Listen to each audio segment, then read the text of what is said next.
Ներքին գործերի նախարարության եւ ենթակածառայությունների համակարգային արդիականացման շրջանակում վերազինվել է նաեւ սեյսմիկ պաշտպանության ոլորտը։ Եթե նախկինում ծառայության տարածաշրջանային կենտրոնները օպերատիվ հերթապահությունն իրականացնում էին միայն սպասարկման տարածքներում, իսկ տվյալների փոխանակումը կատարվում էր ալեհավաքային կապով, ինչը հաճախ հանգեցնում էր տեխնիկական խնդիրների, ապա այսօր ներդրվել են տվյալների հավաքագրման եւ մշակման առավել օպերատիվ եւ ճշգրիտ մոդելներ։ Ամբողջովին պատասխանատվությունը մեր հերթապահության ժամանակ մնում է հյուսիսային տարածաշրջանային կենտրոնի վրա,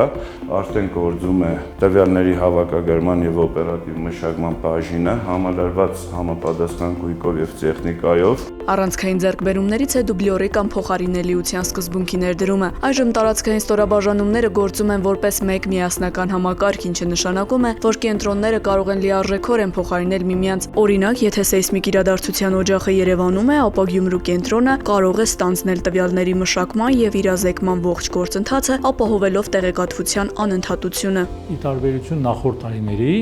որտեղ զուգահեռ 3 թիմեր իրականացնում,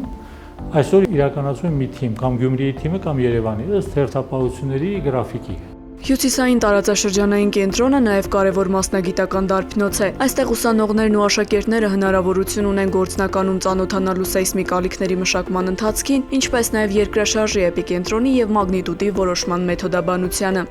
Սեյսմիկ պաշտպանության տարածքային ծառայությունն այսօր առավել պատրաստված է դիմակայելու բնության մարտահրավերներին, իսկ համակարգի վերազինումը շարունակվում է։